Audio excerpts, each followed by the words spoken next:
Welcome to the global seminar of the Global Columbia Collaboratory. I am Shannon Marquez, Dean of Global Engagement at Columbia University, and I'm so excited that you've joined us today for an important conversation exploring the regional and global ramifications of the developing situation in Afghanistan. It is indeed an honor to have a panel of distinguished experts here with us, stepping into the Global Columbia Collaboratory to draw on insights in relation to domestic politics, migration and refugees, the changing political landscape, implications for neighboring and regional actors, as well as human rights and women's rights. And now, before we begin, and especially for those of you joining us for the first time today, I want to provide a bit of background about the Global Columbia Collaboratory. With the disruption caused by the pandemic, the Columbia University Center for Undergraduate Global Engagement, in partnership with Columbia Global Centers and Columbia World Projects, launched the Global Columbia Collaboratory as a virtual exchange initiative to support students around the world. The collaboratory brings students, thought leaders, and educators together, promotes cross-cultural communication, and enhances skills and global competence to allow students to reflect, ideate, and collaborate to empower them to make a difference in the world. Students have participated from over 25 different countries and are drawn from all 3 undergraduate schools at Columbia, representing over 30 majors. And we also have students participate from dual degree programs with Sciences Po in Paris and Trinity College Dublin. Using smartphones and laptops to access the collaboratory virtual exchange platform, students form a community of global thinkers and problem solvers through participation in themed global seminars featuring international speakers, such as our seminar today, as well as facilitated reflection, ideation, and collaboration activities. As learnings and perspectives are shared across the collaboratory, students form teams and receive funding to collaborate to tackle specific global issues and topics of interest. And the collaboratory serves as an incubator for bringing ideas into reality and promoting new projects and innovative solutions to global challenges.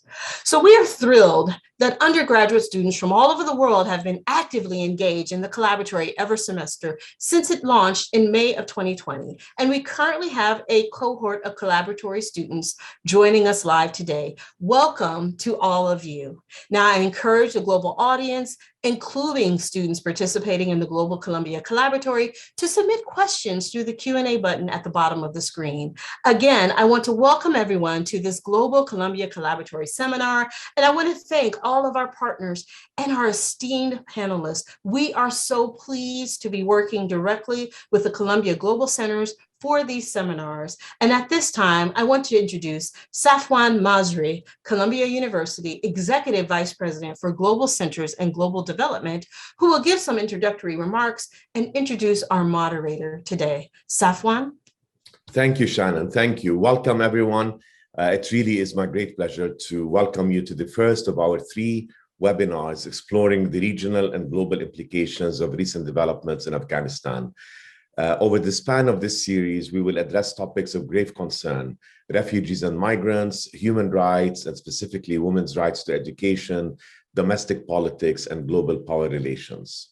But we cannot hope to truly understand the situation in Afghanistan, nor how the recent Taliban takeover presents strategic setbacks and opportunities for its neighbors, without understanding the deeper context of this moment. So after a quick overview, I will introduce today's moderator, who will help guide the discussion with our distinguished panel as we look at Afghanistan from a historical perspective. As we know, Afghanistan's history differs substantially from other countries in the region, which predominantly date to either the British withdrawal from India or the dissolution of the Soviet Union a half-century later, both 20th century events that involve borders demarcated from afar by bureaucratic fiat. By contrast, Afghanistan's borders were shaped over millennia through constant tussling among peoples, including occupying forces on the ground. Conflicts and the terrain, which has proven hostile to foreign armies while granting sanctuary to guerrilla fighters, have shaped outsider perceptions of Afghanistan as intransigent and chaotic, resistant to international norms of civil society. It is a perception which is at least partially derived from the geopolitical role of buffer state between warring empires assigned to the country. And because modern invasions into the country have mostly been by non-Muslim powers, Afghan distrust of foreign power also took on a religious dimension, which historically the Taliban has exploited and exponentially amplified. The recent ascent to power complicates regional alliances. For example, strong ties to Pakistan threaten economic trade with India and could impact China's involvement in Afghanistan's transportation and energy infrastructure, or Russia's security provisions. Nevertheless, the legacy of the region's long history as the crossroads of civilization and a vital trading center between Asia and the Mediterranean is that of a diverse country that has never experienced a genuine, successful separatist movement, if you will.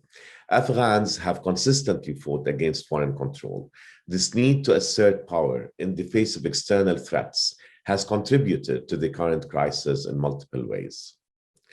A second legacy of Afghanistan's history is that the country tends to be seen through the lens of foreign powers whose primary concern is controlling the region. In 2011, halfway through what would be America's 20-year war in Afghanistan, the online journal of contemporary international literature, Words Without Borders, dedicated an issue to Afghan literature in an effort to promote voices from within the country. The introductory essay to this collection referred to Afghanistan as a poet-sized culture, a striking notion to those who know Afghanistan only from media sources reporting its conflicts. But there is a rich heritage of storytelling and literature in Afghanistan. And as this essay pointed out, a great deal of its history is channeled through these forms. This poet-sized community assimilates religious ideals and principles into the larger culture, not as codified into law, but as the conversation and literature of people deeply rooted in the land and their collective history. A history which includes trauma, but also includes a belief in something more, in fairness and truth, and a sense of being seen as something more than pawns in someone else's game. How might the history of a foreign gaze that fails to recognize the experience of repeated and constant invasions on the people, or dismisses the populace as backward or ungovernable, be related to the rise of the Taliban and its rigid religiosity? How might we move beyond addressing the violations of their rule and create a global culture that truly values human rights?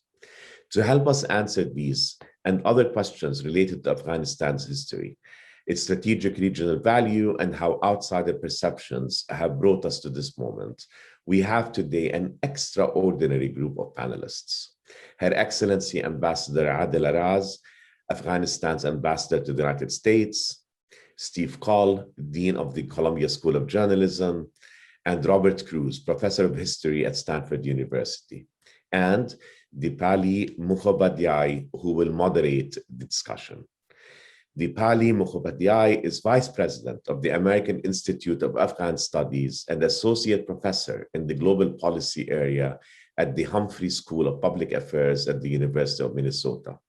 She is currently serving as Senior Expert on the Afghanistan peace process for the U.S. Institute of Peace and is the author of Warlords, Strongman Governors, and State Building in Afghanistan, as well as Good Rebel Governance, Revolutionary Politics and Western Intervention in Syria.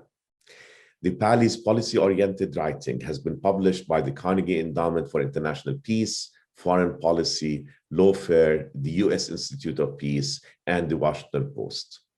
Prior to joining the Humphrey School, Dipali, I'm very proud to say, was on the faculty at Columbia University School of International Public Affairs from 2012 to 2020.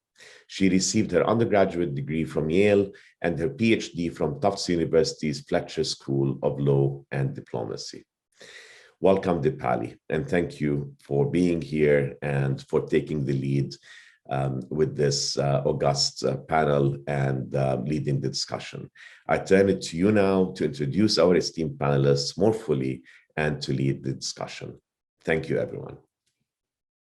Thank you so much, Safwan. It's such a pleasure to be here to join all of you who are all over the world. And I just want to take a moment to thank Safwan for his extraordinary leadership at Columbia on any number of issues, but in particular close to my heart, to thinking through the implications of the crisis in Afghanistan, and to really putting forward a very robust posture on behalf of Columbia University to not only take up the responsibilities, but also the opportunities at hand to create space for many of our Afghan friends and colleagues to start over. And we're very grateful for that. So what we're going to do today is ask each of our remarkable panelists here to share with us in just a few minutes initially some opening thoughts on the current situation. And then I'm going to come back to each of them with some questions, and then we will open up the conversation to our larger audience, which looks very like a very big one today, which is wonderful. So I want to start with my old classmate, Ambassador Adela Raz, and let me just quickly introduce her, and then give the ambassador 5 minutes to share some opening thoughts with us.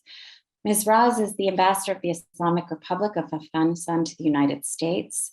She is also the designated non-resident ambassador to Argentina, Mexico, the Dominican Republic, and Colombia. Ambassador Raz holds an MA in Law and Diplomacy with a focus on economic development from the Fletcher School at Tufts, and a BA from Simmons University. Ambassador Raz began her career with the UN Assistance Mission in Afghanistan and continued to work in a variety of positions at international development organizations in the US and Afghanistan. She was the first female deputy spokesperson and director of communications for President Karzai. And after President Ghani took office in 2014, she became chief of staff of the administrative office of the president. She also served as the country's first female permanent representative and ambassador to the United Nations, and assumed her most recent position just weeks before the Ghani government fell in Kabul. So, Ambassador Raz, I wonder if you can share with us just a few minutes of an overview of where you see the current situation on the ground, and what a durable and responsible foreign policy towards Afghanistan looks like in Washington. And then we'll come back to you with some more specific questions. Thank you, Deepali, for moderating today's conversation, and I was extremely pleased to see your name appear. You're the one in the field who knows a lot about Afghanistan. And of course, let me express my gratitude to the University of Columbia, and specifically to the Global Center for putting together this wonderful idea and thought behind at the time when we're so focused on immediate issues in Afghanistan. And I think the perspective to think long-term, to think what needs to be the next steps and approaches, I think it's extremely, extremely important for the sake of the country, and I think for the sake of the region as well. And my gratitude to Mr. Safwan being the champion behind it, and Dean Marquez for a very eloquent introduction. And I'm so pleased to be here among the distinguished panelists that I myself am looking forward to hear their perspectives and their views. And we'll be very keen to answer the questions of some of the students who may have after my thoughts and views.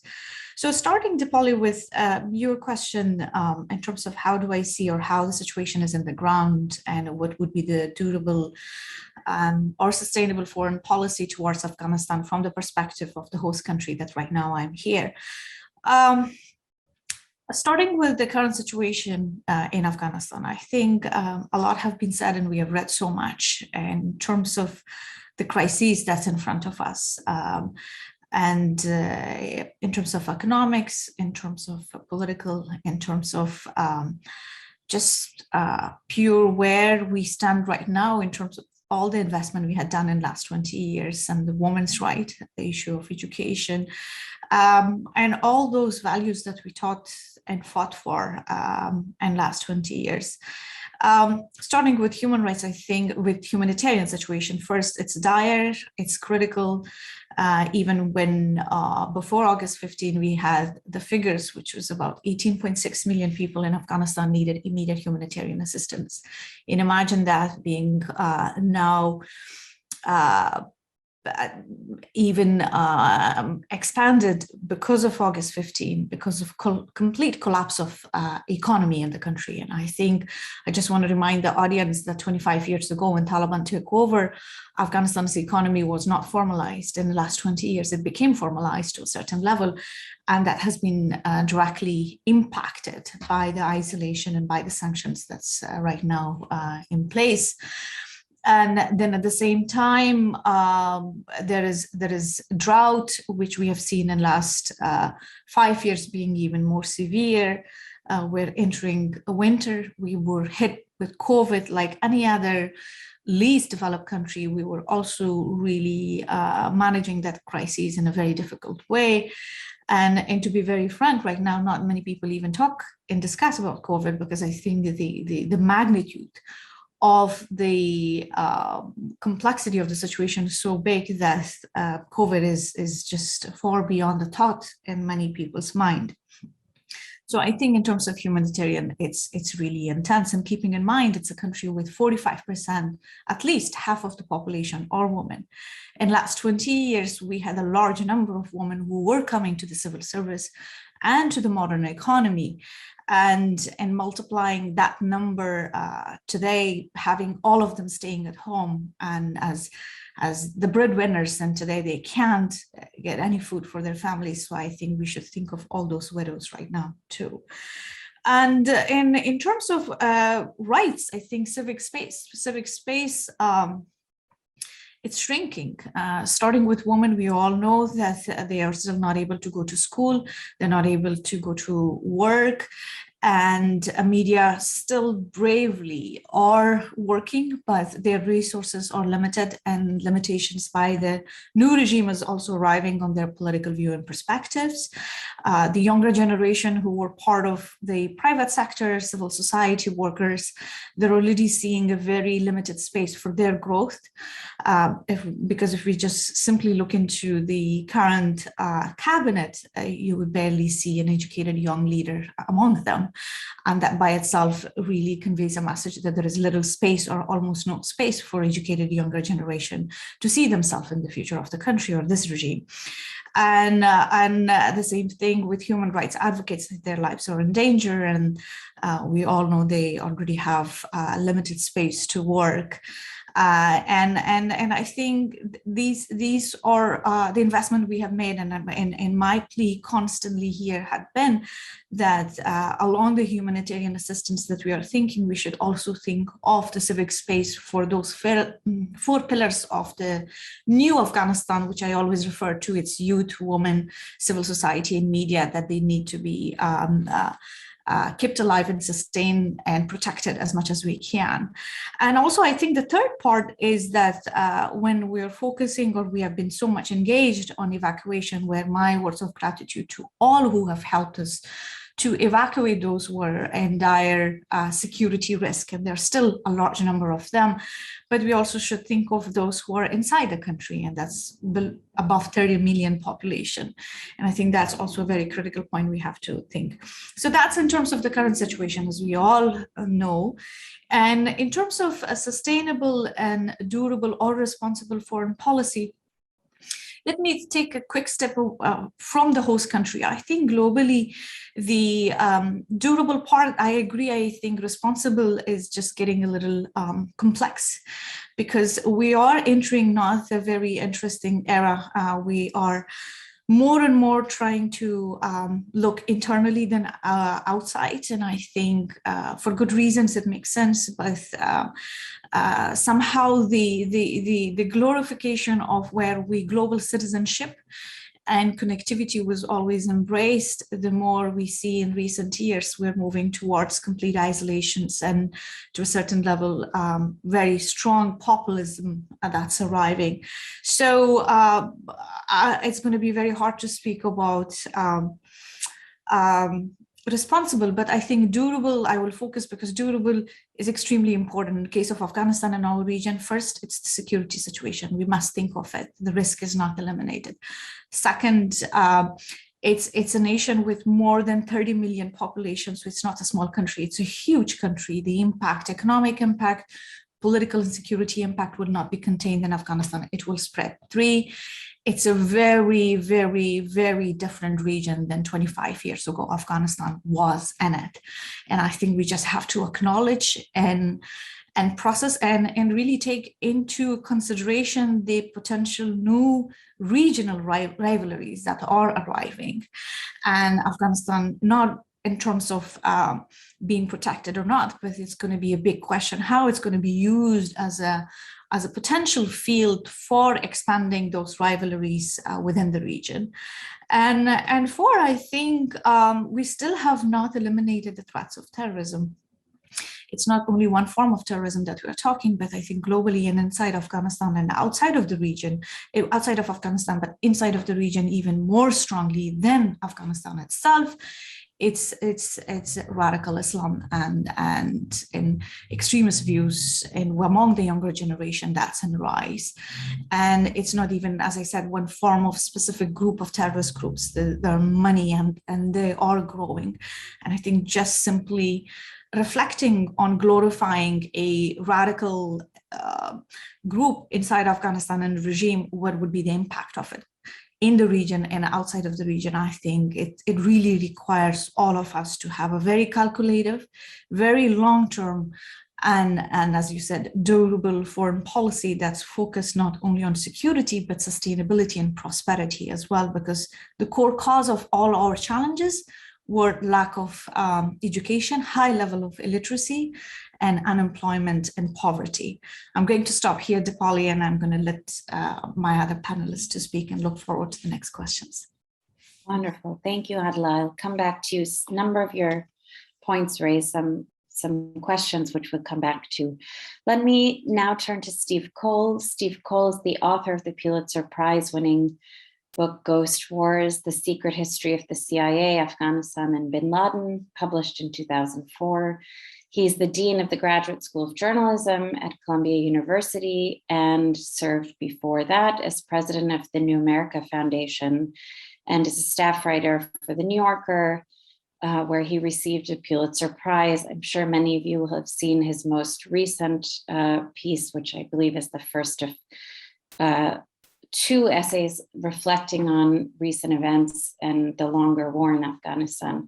Steve, let me ask you to just share for a few minutes some opening thoughts on where we are at the moment, and then I have some questions based on the piece you wrote, which we will come back to, but the floor is yours. Thanks, Dipali. Good to be with you again. Thanks, Safwan and Ambassador Raz. Pleasure to be with you and Professor Cruz as well. Maybe I'll just pick up where the ambassador left off briefly, and I think, and talk about where debates are in the United States and Europe right now about how to respond to the current crisis, post-August crisis in Afghanistan. As the ambassador said, there is a dire humanitarian situation that begs for response.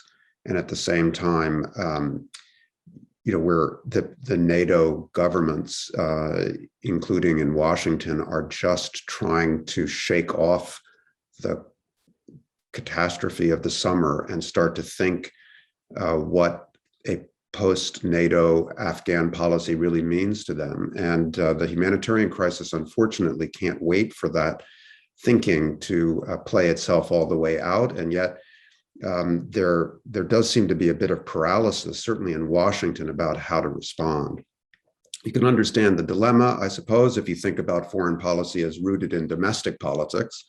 And the dilemma is that, first, between the United States and Europe, I think there's a different sense of urgency about the humanitarian crisis. In Europe, there's a fear in Berlin and London and Paris and other capitals about a 2015 Syria kind of scenario where instability and humanitarian crisis in Afghanistan accelerates a large-scale migration, and then further destabilizes the already ruptured, polarized, populist-inflected politics of Europe. So when I speak to European diplomats who work on Afghanistan, what they want to know is, will Washington help us prevent this by responding to the humanitarian crisis urgently so that we can get ahead of such a recurrence? Are they right to fear such a thing? I don't know, but I can report that they do fear it, and it's at the top of their list. In the United States, there's certainly a recognition that the humanitarian crisis is urgent and requires attention, but I think the Biden administration, is still bruised and kind of in a defensive crouch about the events of this year, and also constrained by domestic politics. You have a president whose popularity is declining, who has taken a lot of criticism from the opposition about his handling of Afghanistan.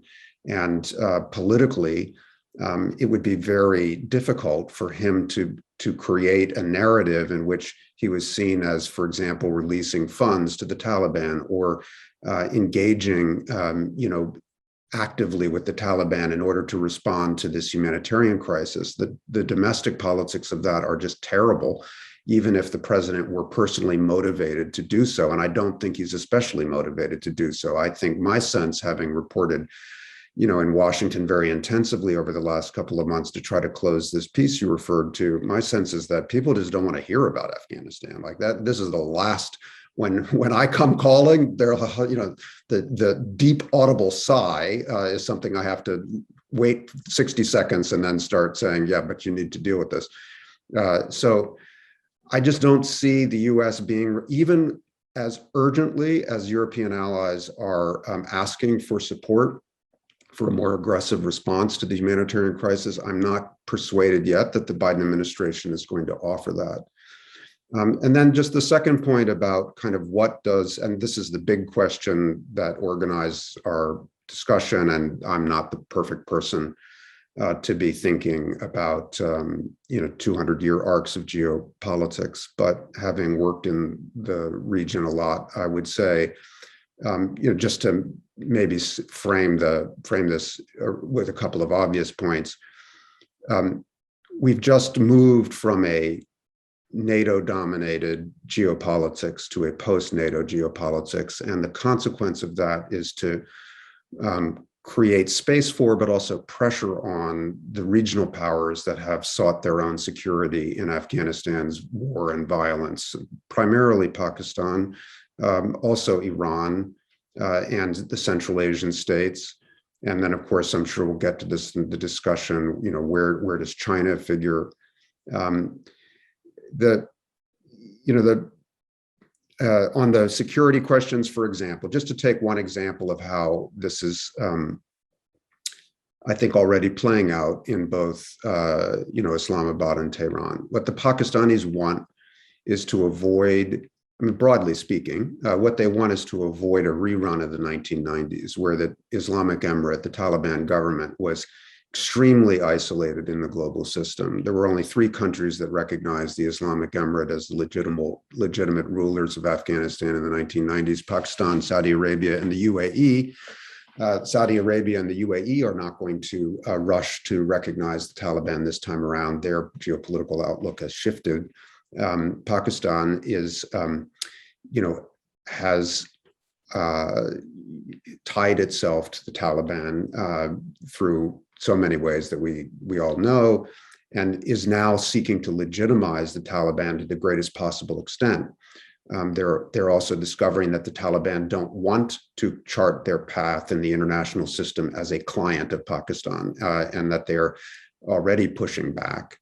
What do the Pakistanis most fear? They fear a repeat of the 1980s and the 1990s, where a destabilized, violent Afghanistan throws threats across the Pakistani border in in the form of radical groups that are seeking to overthrow the government in Islamabad. There's already been some recent declarations from the Taliban spokesman that they don't exactly regard the Pakistani government as an Islamic, righteous Islamic government.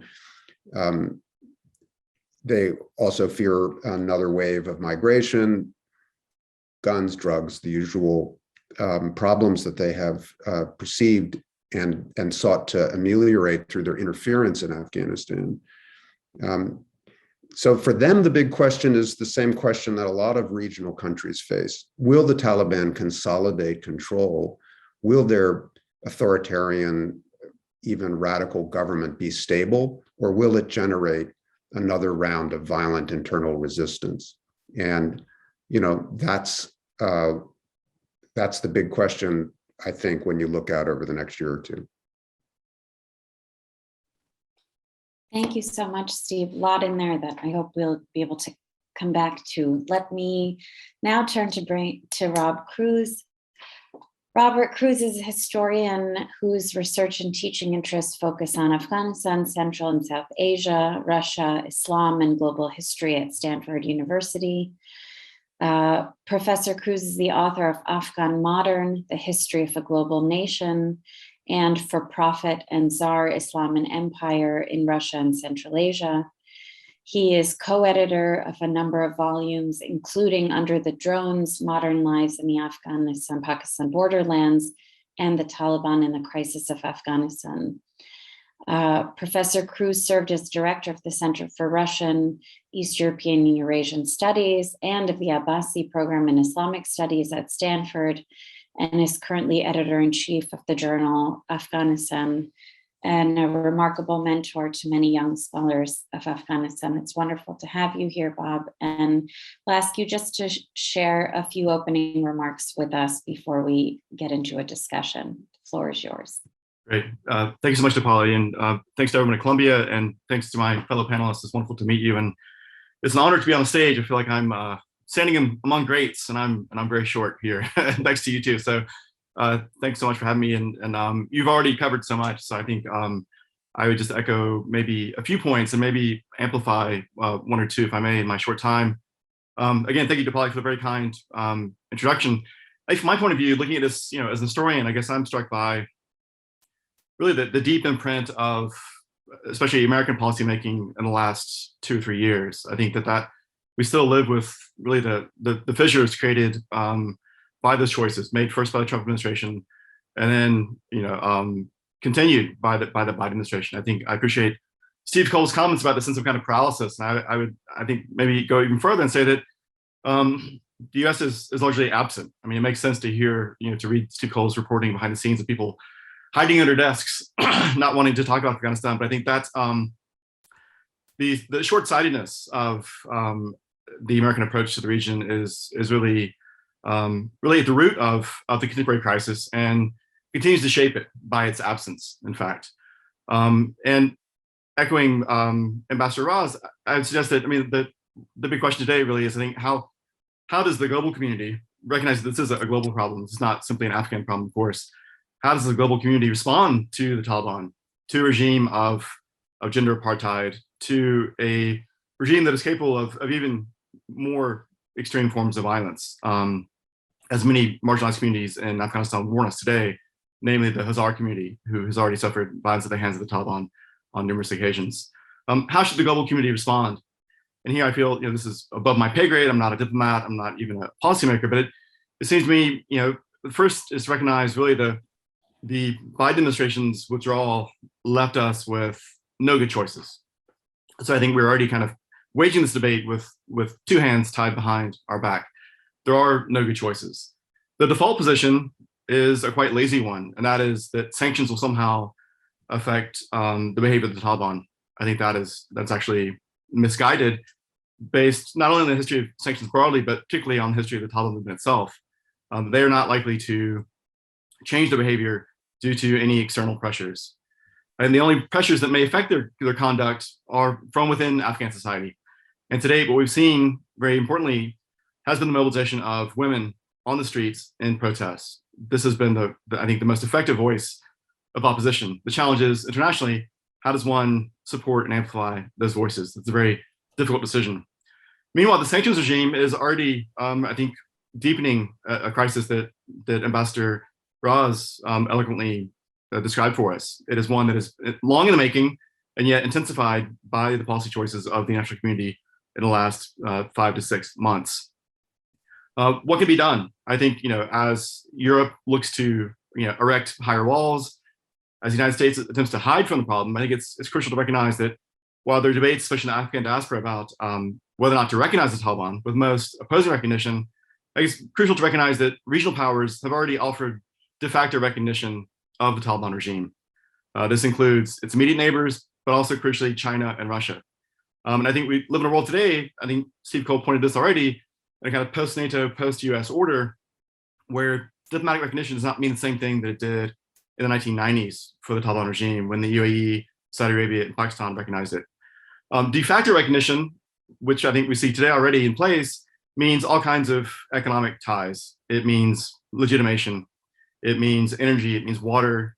It means all of the different interconnected pieces which link Afghanistan to all its neighbors are being readjusted in the absence of the United States and NATO, all in a way which affirm the status of the Taliban as a kind of legitimate state for regional purposes.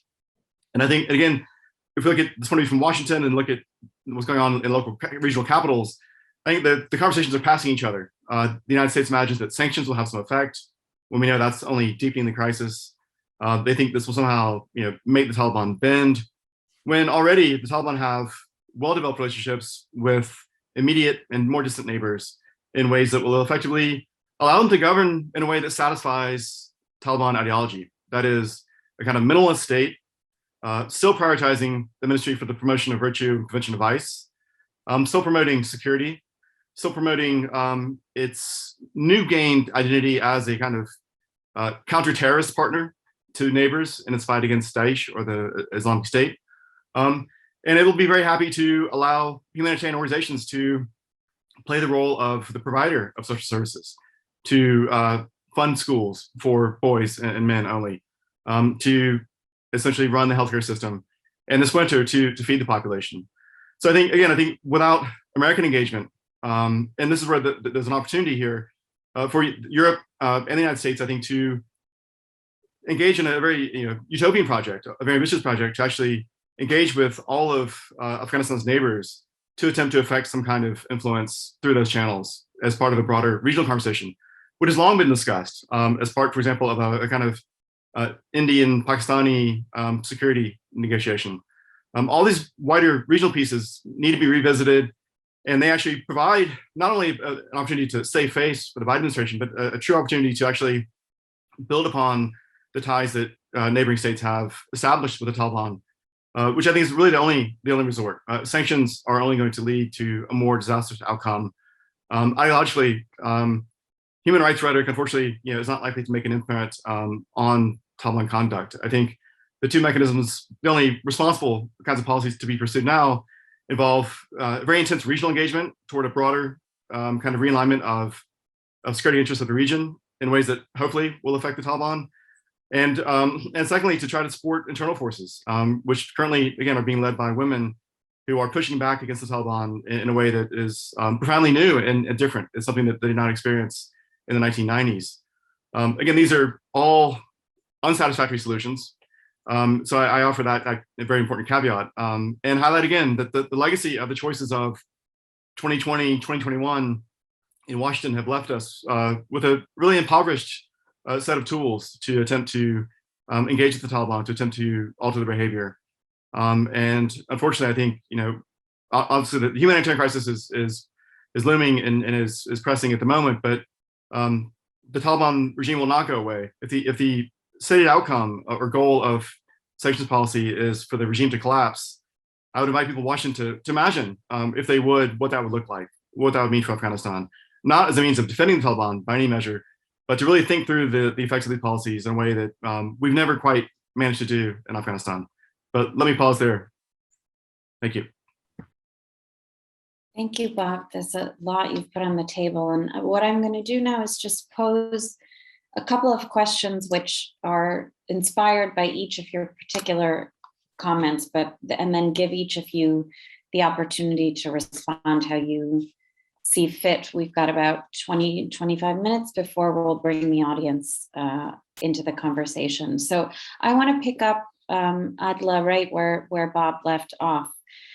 This dilemma that Afghanistan stands on the brink of one of the worst humanitarian crises in modern history. And the US and its allies, but also its adversaries, actually have all remained reluctant to recognize the regime as the legitimate government of Afghanistan, given the means by which it assumed power, but also the ideological agenda by which it wields power.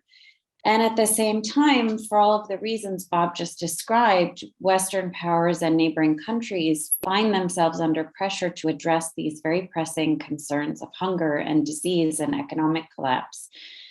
And as a representative of the now fallen government, your current position really captures this dilemma, right? So I'm wondering if you can say a bit about what kind of engagement you expect from the international community, and at the same time, what the risks are that come with rewarding the Taliban for holding hostage the Afghan people and their suffering, and welcome the other panelists to come in on that as well. Steve, your recent piece in the New Yorker depicted, in your comments this morning, this a highly dysfunctional relationship between the US government and the Afghan government, and Bob's comments reflected on that as well. A relationship marked on the American side by this ever-shifting frames of reference and priority that ended in a kind of abandonment of the very state it claimed to be building. And on the Afghan side, a kind of delusional sort of belief that the Americans would never give up supporting the Ghani government, even as that government proved incapable of creating even a basic political consensus in the face of existential threat. And I'm wondering where that retrospective, which I know you're still in the midst of writing, leaves you in terms of your view of these kinds of interventions, and how you think key powers, the Chinese, the Russians, and then in the region, the regional actors, how are they reflecting on this sort of dysfunctional marriage that we've just seen unravel? And do you think they're prepared to step into the fray? Is that, or do they have an entirely different philosophy when it comes to the relationship between their own national security and the internal affairs of another state? We've seen them meddle in a variety of ways. We've seen them disengage in a variety of ways. And I'm wondering how you think they're reflecting on the unraveling of the American-Afghan relationship in that sense that you describe. And then finally, Bob, your remarks made clear the short-sightedness with which the US and its allies approached the withdrawal, but also more generally the intervention.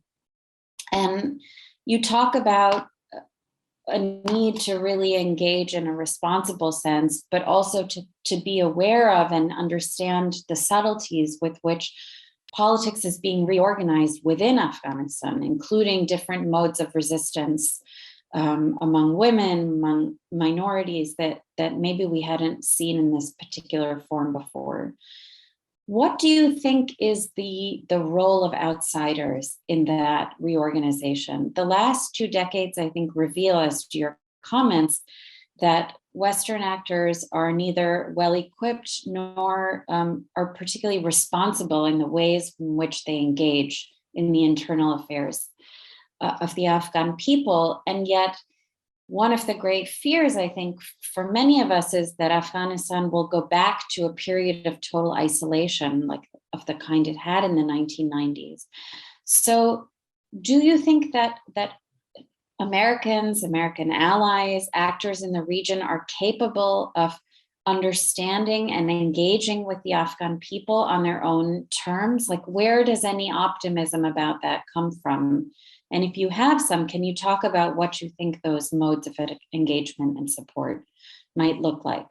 So Adela, let me come to you first, and then to Steve and to Bob. And just a reminder to the audience that you can put your questions into the Q&A chat, and we will come to them shortly. Thank you, Deepali, for this really important and difficult question as well, because I think the whole world is in this difficult catch-22 type of situation.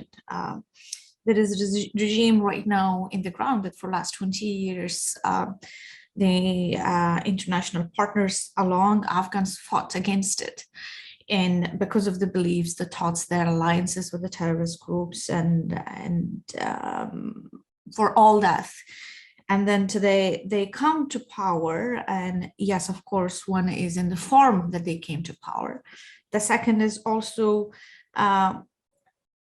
what so far they are implementing, or their ideologies in terms of being different than 25 years ago, or it's the same, because I think if there was a little bit different, there was still room, because there's so much interest and appetite, to speak very frankly and less diplomatic, among the international community to find a way to formally engage with the regime.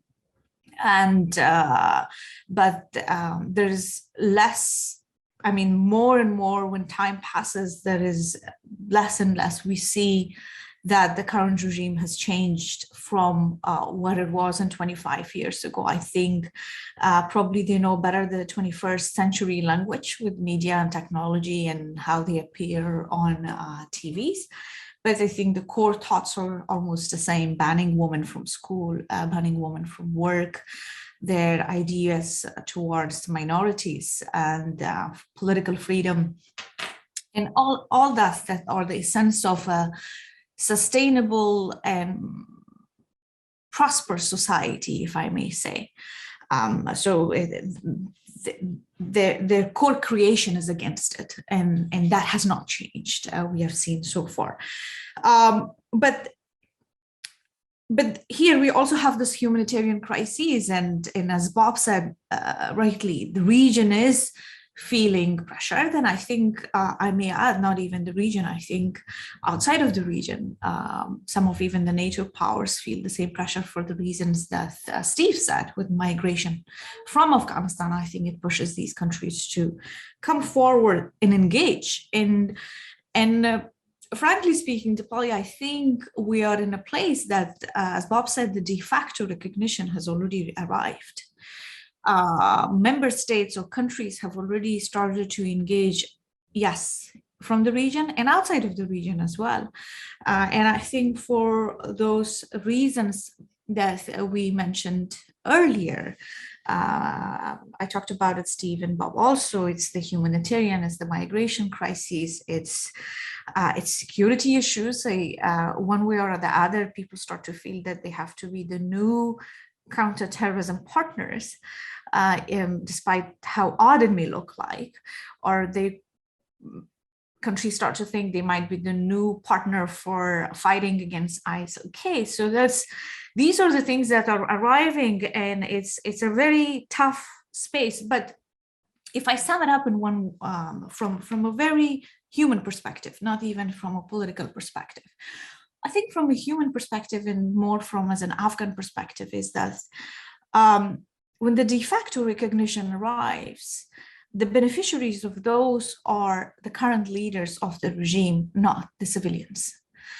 which means the current leaders of the regime, they travel freely, they engage with everybody, they have all their high-level meetings with foreign ministers and dignitaries. And so that formal recognition, when we speak about it here and say it's there or not, it doesn't even, at this stage, I don't think so it matters much to them. It matters a lot now to the civilians, because our passports is starting to lose value. Our visas are starting to lose value. Our formal IDs are starting to be questioned, and it's the regular Afghan on a daily basis that starts to feel the pressure more and more. And I think we start to strategize our thoughts the other way around. We have to bring pressure on the leaders versus the people, because 25 years ago, it's a long time, but it's still in the memories of so many of us.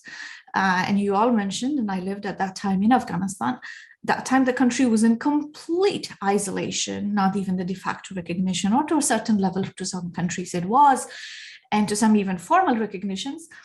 But I remember the country was in complete isolation, and it didn't really matter to the regime at the time. The same conditions were imposed. And I think just lessons learned, I think it's extremely important that this time the pressure needs to arrive on the leaders versus and the civilians. So, and that's where I think falls and the engagement on humanitarian aid. I think we have seen, and we talked about early on the Syria model, how humanitarian aid became a political debate at the Security Council among the P5s and their members. And as soon as it does arrive to the council table, we all know how it moves. It really moves according to the politics rather than to the desire and the needs of the people in the ground who are impacted. Just frankly speaking, I think we have no choice but to help people who are hungry. And yes, we have many models. It should be a support in kind. I think we always confuse ourselves with hard cash getting into the country versus food getting into the country. And I think two could be separated. In-kind support needs to reach the country, and that could be in terms of food and in terms of medical supplies, that both are severely needed right now. So I'm going to just say, look, de facto recognition is there. We're not even now in a place to say engagement should be there or not. I think the engagement is already taking place. It's just that what needs to reach to regular Afghan. And really, we need to hear the plea and the cry of those who are inside the country, and that's the woman that still they can't go to school. And here, I think when we bring pressure on the leaders, they will feel it, that they have to make policy changes towards Afghan women and civil society. Thank you, Adela. Steve. Yeah, I mean, you asked about the sort of impact, I guess, of the American and the American failure over the last couple of years. And, you know, you referred to the work that Adam Mentus and I finished up and published last week. It's a sort of an investigation into the US Taliban negotiations and how they ended in failure. And they certainly depict, as you said, a lot of dysfunction, particularly during the Trump administration, where you had a negotiating team and broadly a national security bureaucracy, including the Defense Department and the commanders of the war in Afghanistan, who were attempting to use what leverage the United States imagined it had to try to bring the Taliban into meaningful power sharing negotiations with the Islamic Republic, in the hope that this would stabilize the country and reduce the violence that Afghans were suffering from. I do think that there was certainly many people involved had that noble goal in mind. But unfortunately, as has been the case in other peace negotiations that the United States has undertaken certainly in Vietnam, for example, it turned out that the president who had the authority, and I think probably other people around him, took a much more cynical view of the negotiations and really saw them as a cover for withdrawal, come what may. And ultimately, that's what happened. It was exposed by the time you get to the Biden years. Biden inherited this and decided also to let what was now a quite threadbare fig leaf of peace negotiations be one of the rationales for his decision to go. Now, I think we all kind of understood broadly what had happened when you really dug into the record of these negotiations in detail. Even I, who felt like, it's hard to shock a reporter, the degree of cynicism and ignorance and dysfunction and the poor judgment absolutely, the Islamic Republic was unrealistic about its position and engaged in some wishful thinking. But when you look at the record of what the Americans kept telling them, if you were inclined to hope for the best, you had plenty of evidence because we kept telling them over and over again that we weren't going to leave until there was stability and peace. And we didn't do that. So it's quite a dismal record, even by the standards of such things. I found it very, very dispiriting to go through the details of it. And as I say, I was a little bit surprised. Now, how do Russia and China interpret something like that? I mean, just very briefly, look, Russia invaded Afghanistan and withdrew under pressure. I don't think they have a particular lessons learned reaction to the American failure. It's more of a confirmation of the advice or certainly the attitude they struck in 2001 when the United States and NATO went barreling in and often consulted with the Russians and said, well, we know you've been there. And the Russian attitude at the time was, yeah, good luck with that. This is not a wise idea. And so I'm sure, some schadenfreude and some exploitation of the opportunity that there's such a visible American setback offers Russia for sure. China, I'd love to hear from, someone who's deeper inside Chinese foreign policy in Central and South Asia. I have talked to their experts a couple of times. Of course, their prism on the region runs first through Pakistan, which is their deepest and most important ally in the world, has been historically. And so they're in a kind of dilemma. They like to support Pakistan's security perceptions in Afghanistan, but at the same time, they don't want to enable Pakistani misconduct in a way that threatens China's own security by deepening the prospect of anti-Chinese radicals taking sanctuary in Afghanistan or crossing the border. More broadly, I think China's record so far, even in the the current era, is one of greater caution, and so they will exploit, as the Russians and everyone else will, the evidence that America is not a reliable friend, and make the most of that diplomatically. I think you asked, what should the United States learn? Obviously, expeditionary wars in the media age are not sustainable. That was evident long ago in the sort of mid 2010, 2012 period. I don't think that's really the question after 2015, because the Obama administration did, along with the NATO capitals, did bring the security equation in Afghanistan to a sustainable level politically in terms of, for example, NATO casualties.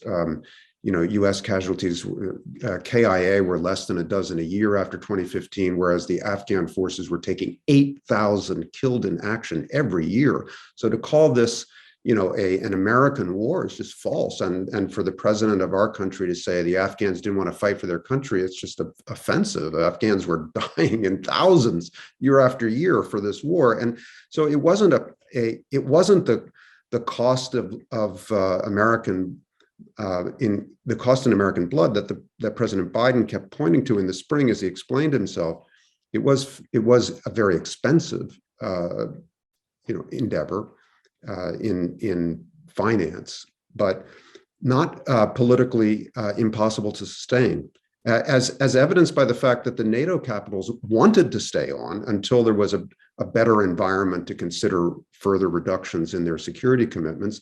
And these were in countries where the politics was such that there was not a great deal of public support for the war. It's a dismal record, and the adversaries of the United States will exploit it to the extent that they can. It's not the only instance that they've had in our history of foreign policy to exploit our mistakes, but it's a particularly glaring one. Thanks, Steve. Bob? Great. Thank you, Dipali. You asked a wonderful question about isolation and engagement, and whether there might be reasons for optimism if there are particular routes one could identify to support Afghan civil society. On the isolation issue, I think, I appreciate what Ambassador Raz said about the continuity of the Taliban and their ideology, the way they very much remain committed to a certain vision of Afghan society. But what has changed, I would argue, would be, of course, Afghan society, in many ways that Ambassador Raz already noted, but also the region has changed. And so I think if we just start with a list of all the visits paid by regional ambassadors to the Taliban, either in Doha or Kabul, you see a lengthy list of meetings, including Chinese and Russian visits. And the discussions that they've held are quite interesting because they are actually about re-embedding Afghanistan under the Taliban into regional arrangements. And these extend from water, in the case of Iran, which no longer, by the way, see the Taliban as a kind of ideological foe. That's a major way in which the region has changed. You'll recall that in 1998, 1999, Iran nearly went to war with the Taliban. There have been some border skirmishes, to be sure, lately, but broadly, Iran was very happy to see the Taliban facilitate the American exit. So that has changed. Looking north to, say, Uzbekistan, Turkmenistan, there are very important business deals in the works. And once again, a revival of older ideas from the 90s about pipelines running oil and gas in the region to the Indian Ocean. Those have been revived. Russia has a very keen interest, I think, for reasons that Steve Cole noted, but I would add to that one interesting item that's been on the agenda, really front and center for many of the local states, has been Islamic State Khorasan province, what to do with them. I think the Taliban have very skillfully cast themselves as a potential partner in a counterterrorism struggle, which has been, or the whole language of terrorism, of course, the last 20 years in particular, has allowed us to obscure human rights commitments, right? So I think terrorism and the threat of terrorism, the threat of Islamic State, is now being used to effectively construct arrangements with the Taliban, to paper over their human rights abuses and ongoing atrocities in the name of counterterrorism. So that's a familiar kind of formula that we know for 20 years, but it's important to note that that's an issue for Beijing, that's an issue for Moscow.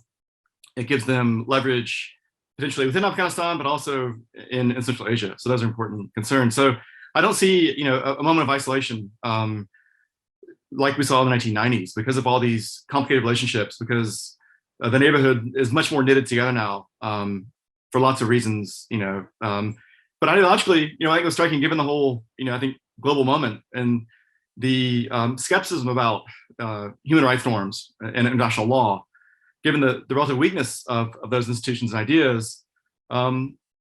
Neighboring states are relatively comfortable with Taliban ideology and with their human rights record. I think that's a major shift to note too. There's not the consensus there was in the 1990s that the Taliban are up to no good. I think that's been rethought because of the war on terror and because of the vocabulary of national politics has changed.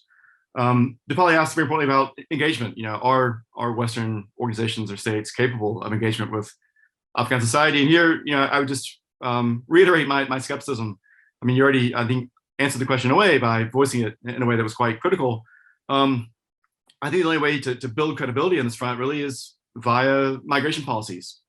I think, to add to Steve Cole's portrait of dysfunction, I think the promise of, from the evacuation to the promise of visas and so on, the special visa programs, like things, that is all stuck in chaos. And Dipali, of all of us here, I think she probably knows best because she's working hard on these issues to affect safe passage for people. But it's just another layer of dysfunction that I think is actually another misstep, because I think facilitating Afghan migration for those who want it, right, or those who need it, is an important step to support Afghan civil society, to help it survive, if only abroad.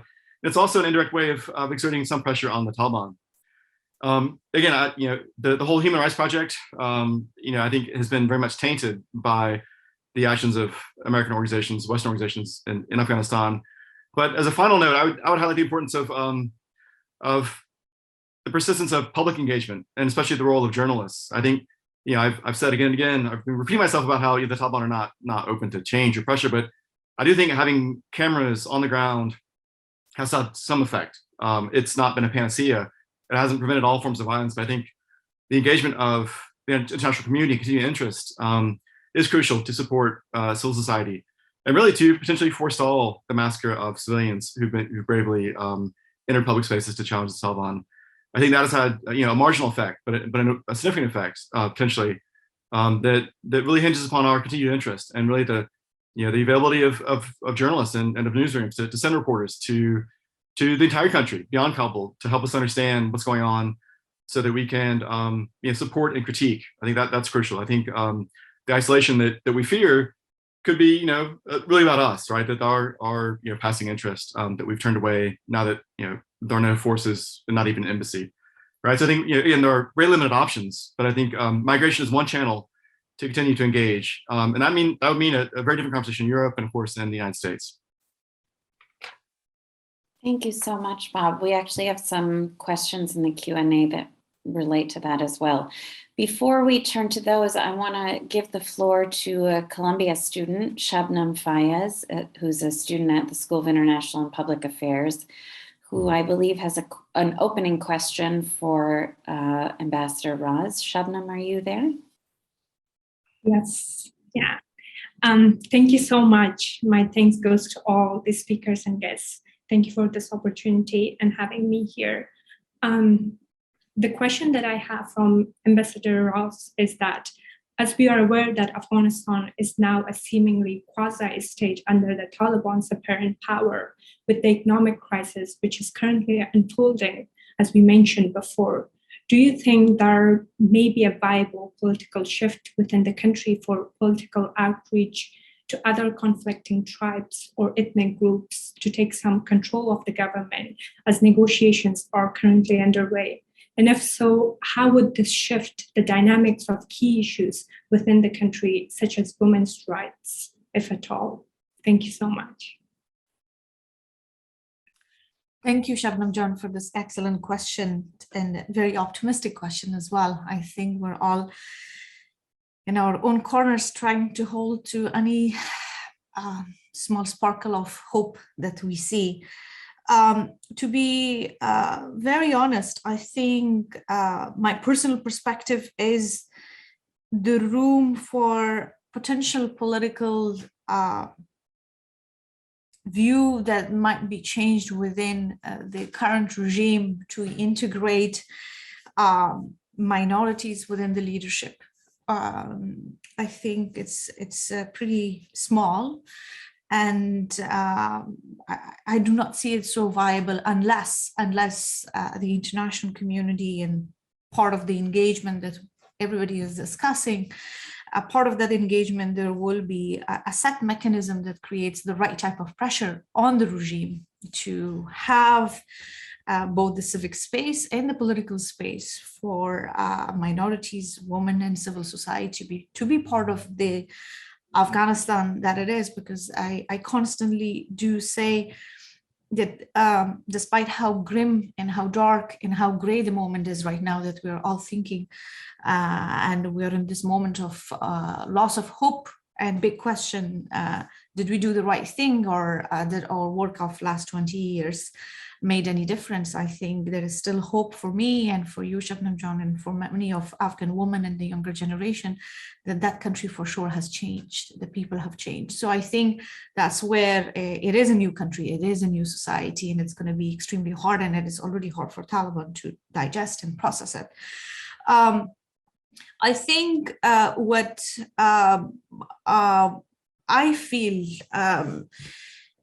if the pressure works, maybe. If the pressure doesn't work, I think it's a more complex scenario in the future. I do remember the post-Mujahideen time when they came to government, and I think for many Afghans, we remember it very well. There was a diversion among the leadership at the time along ethnic lines, along political views, or militia ties, that the fight was over power. And I think this round Taliban's regime, we already see that it's extremely excluded, even within themselves. There is probably 2 or 3 ethnic groups within Pashtuns that have taken the power. Even that's not inclusive enough. and then the rest of the diverse ethnicity in Afghanistan, unfortunately, is not part of it. And I think that's one element. Second, there is a younger generation, as I said, and it's not only the younger generation, it's educated younger generation. They do not see themselves part of any potential leadership role within the regime. And there is also differences in political views, but I think there's no intention.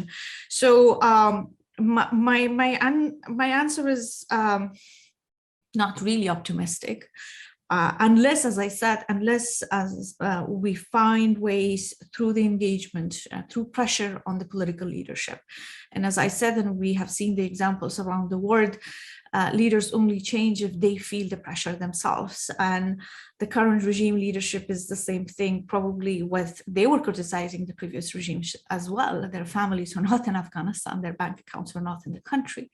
Their source of income is diverse, and there is much, when we talk about humanitarian crises, there is less of they feel it, there is much of others feel it. And the same thing if we talk about embracing a diverse society, it's not in their political interest, because by default they have to share the authority and power with them, and that's not what they look forward.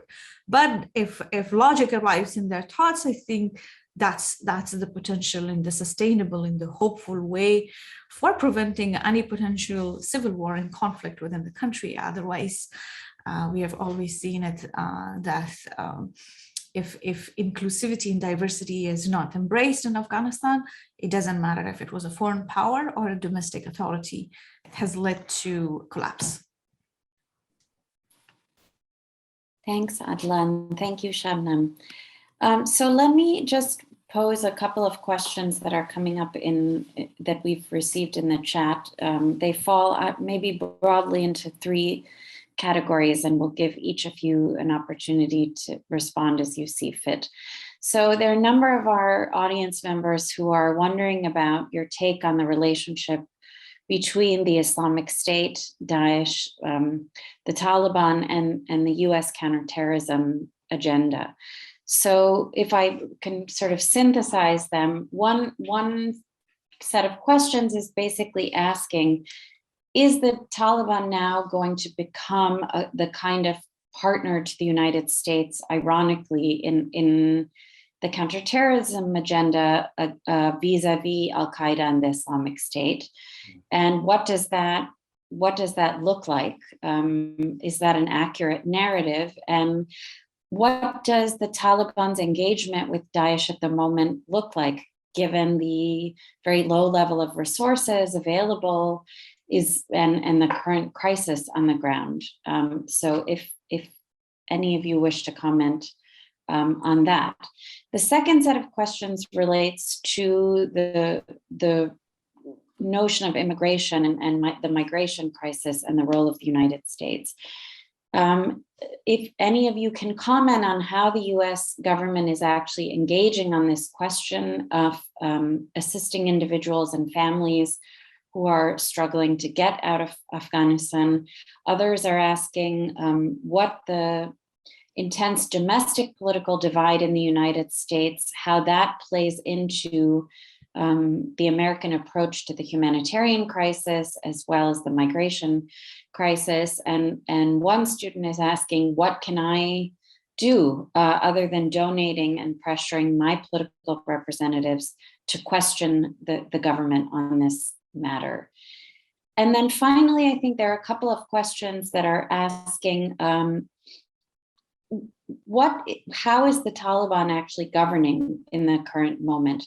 Has it in fact softened its policies? Are they actually any different from what they were before? Do they differ between rule in the major cities versus in the countryside?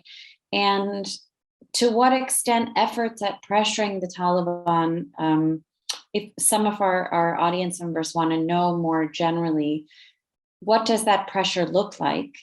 And how does it not negatively impact the situation of the Afghan people? And in particular, there are questions about the future of women and girls in Afghanistan, and what that interaction might look like from the outside in. So Steve, maybe I'll come to you first and then to Bob, and then ask Adela to give us her closing thoughts. Okay, great. I mean, first on the Taliban, Daesh, US kind of triangle, I think the US and the Taliban have perceived common interests in the trying to suppress Daesh in Afghanistan. In our investigation into the US-Taliban negotiations, we reported on the secret kind of verbal agreements in that document. And one of the things that got our attention was the verbal agreements that the Taliban made about cooperating with the US against Daesh. And their representatives said, if you kill Daesh members, we will hang garlands around your neck. That was what the US recorded in its own record about what the verbal agreement was. So that gives you an indication of the mindset. Now, the reality is that there were many barriers to the US cooperating with the Taliban against Daesh, even when there was this presence of the United States forces in the country, because the Taliban were bent on carrying out their revolutionary war against the Islamic Republic, and that didn't create space for that kind of military cooperation. I do think that Bob is right, that the Taliban's kind of offer to provide cooperation against the Islamic State, Khorasan province particularly, but other groups as well, is a kind of leverage that they can exercise in the region and over the international community. And it's conceivable, given US long-term, the way the United States has defined its goals in the region so narrowly and profoundly around counterterrorism, it's conceivable that that pathway of engagement could influence US decision-making over time. On the other hand, the Taliban don't want to be seen as clients of the United States or even partners of the United States against the Islamic State, and they've got alternatives. Iran shares a common interest, has for a long time, in helping the Taliban suppress Daesh and preventing it from spreading. In fact, I didn't write about this, but we got a lot of evidence about what the Iranian messaging was to the Taliban. Was essentially, look, we've been at war with Daesh for years in Iraq. We know how to get after them. So we can train you. We can cooperate with you. You don't need the Americans. And I imagine some version of that will recur. And then finally, there's the question of, what does Daesh become? Does it become some kind of magnet for armed opposition to the Taliban, broader than its current base, which is kind of a melange in eastern Afghanistan? Does it attract as it did in Iraq, a more broader disenfranchised opposition to the Taliban? I have no idea. I don't expect that, but it's certainly a conceivable outcome.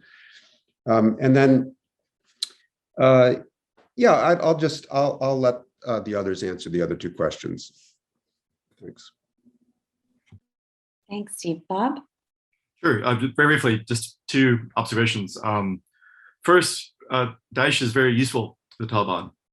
And I think I've been very struck by conversations with Afghans who have expressed reservations about the American framing of who the Islamic State Khorasan province actually is in Afghanistan. I've been struck by their arguments to the effect that Daesh and the Taliban are the same, right? Or they are two sides of one coin. In other words, for much of Afghan society, there is, I think, a tendency to see them as being more closely ideologically aligned than it may appear from outside. But I think that the key point here really is, I think I would invite skepticism about a lot of coverage of Daesh for all those reasons. The Taliban will pursue them to seek engagement, as Steve Cole described. But I think there's a lot of murkiness about who they are and how they actually relate to the Taliban. So I would be very skeptical about American claims, for example, that the Taliban will be reliable partners against Islamic State. Again, we know, I think, not enough about the movement and its potential ties to the Taliban. So that's getting a bit conspiratorial, but I think we need to ask hard questions about who this movement really is, and what relationship it actually has to what we know as the Islamic State in Iraq and Syria. And in response to the question about American domestic politics, I think I would zoom out for a moment and really highlight, I think, the danger that this moment poses to democratic politics broadly in the United States and Europe, because I see it really as a moment of defeat that has not been called, as such. It's not been recognized as such. That language has not been used for domestic political purposes. The Pentagon just signed off on another, gigantic budget, but we've not come to terms with war crimes in Afghanistan. We've not come to terms with the conduct of the American military there for 20 years. There are lots of questions that we'll need to return to over time. But in the meantime, I think this is, a threat for the Biden administration, for its legitimacy going into elections here next year and the following years.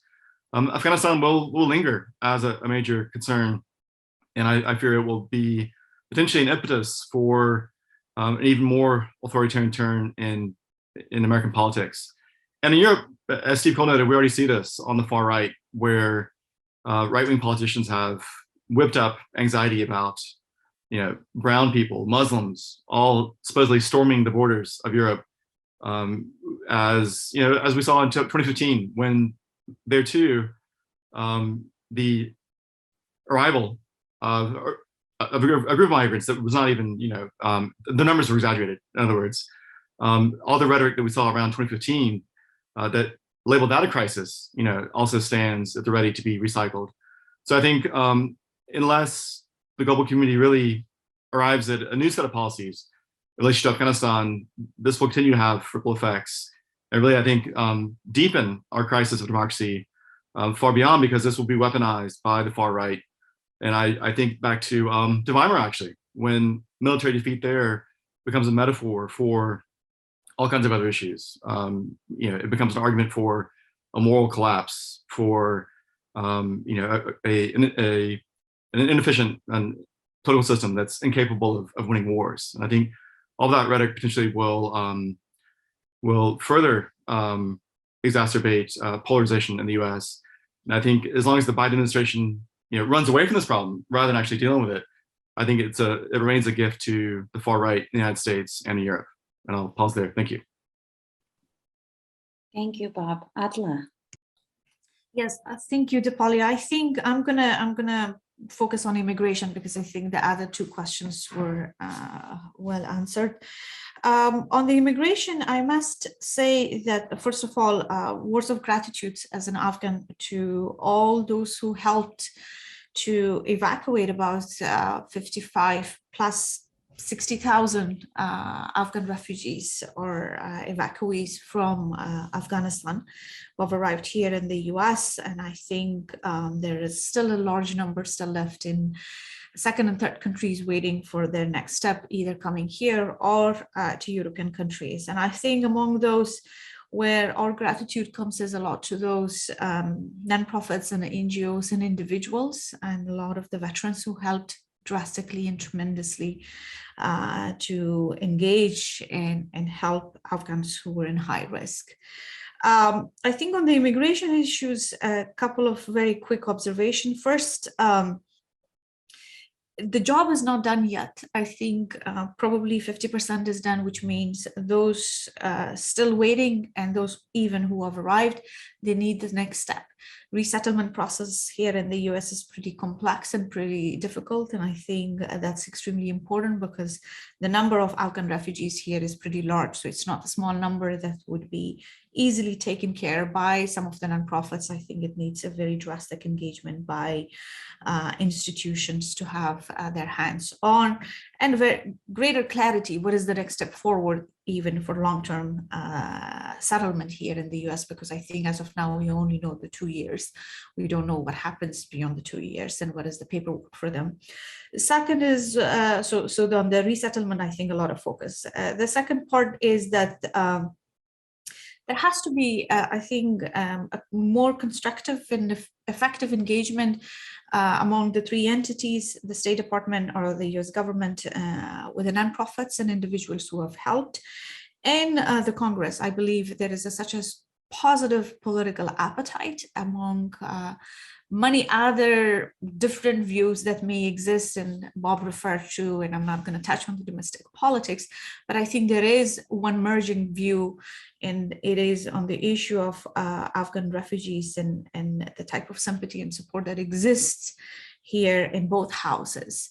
And I think that needs to be materialized in effective policies as long as it's needed right now, before it fades away because of, again, domestic politics or just human nature. We move on to the next step. And I think the third observation I have is, I've been saying this over and over, is that we're extremely grateful for all those who have been evacuated, and extremely grateful for those who are in the pipeline to be evacuated, and very thankful for all the support that exists to help another or the remaining ones in the country. But it's a country with a population of beyond 30 million. And I think it's also very important along the immigration, if we think of those who are inside the country. And as Bob said, we do make sure that some of those hopes that we had built up in the last 20 years still remains. Media is part of it, civil society is part of it. Women for sure is in the forefront in the younger generation. We can't abandon a nation. I think abandoning a country probably based on policies can happen, but abandoning a nation would be extremely costly for all of us, and for many of us, for all the reasons that were mentioned earlier. So that's basically my concluding point, to say, let's think of those who are in the country. And even for me personally, despite harsh and difficult and disappointments that I feel, and I feel how miserable I am, and I think many of you probably will agree, but when I think of the Afghans who are in the country, and I think of Afghan women who are in the country, and I think of Afghan girls who are inside the country, and today live where I lived 25 years ago without any hope when their school will be open or their university will be open, it breaks my heart. Thank you, Adela. On that note, I want to just say thank you so much to our three wonderful panelists, and pass the mic back to Safwan. Thank you, Dipali. Thank you all very, very, very much. I mean, really, this has been so instructive and educational and moving. And, Your Excellency, I think your closing remarks really touch many of us. And I think this is something that we all feel is really just incredibly tragic, what is going on. And so I salute everybody, on this screen and listening, and all over the world, who is trying to do something to help with the crisis. Dipali, thank you for your opening remarks. You played a significant role in helping us be helpful, if you will, to students and to scholars. And, we're trying to do whatever we can at Columbia. And I know Steve is also working on how we may be able to host journalists, for example, at Columbia. But there's a lot of work to be done in Afghanistan. And I think that that's something we need to be mindful of all the time in the sphere of education. And so, we're thinking about how we may be able to reach students and reach scholars who are in Afghanistan, and ensure that we are providing them with access and with opportunities. But let me just, end and say, on my behalf and on Shannon Marquez's, my friend and colleagues' behalf, this has really been a fantastic opportunity for our students to hear from really experts in the field. And Steve, your article in the New Yorker, came out just in time before this webinar. So I encourage everybody, please, to look at it. It is a fantastic investigative look into the secret history of how the US has failed in its diplomatic relations in Afghanistan. Bob, thank you so much for joining us from Stanford, and contributing with your insights. We're very, very grateful to you as well. And so to have us here from Minnesota, from New York, from Washington, and from California come together around this incredibly important topic. And I want to thank also my colleagues at the center, the Global Center in Istanbul and the Global Center in Amman for all the work that they've done to do this. And Dipali, we all owe you tremendous gratitude for coming in and doing this and doing it so brilliantly.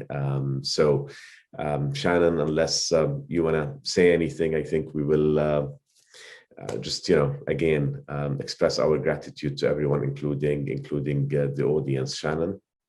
Yes, well said. And thank you to all of you again. And thank you to the global audience and the students. And a reminder that this is one of a series of seminars. So we look forward to having you engage in our next Global Columbia Collaboratory Seminar. So please keep an eye out for the announcement. Thank you and be well. Thank you, everyone. Thank you. Bye-bye. Bye.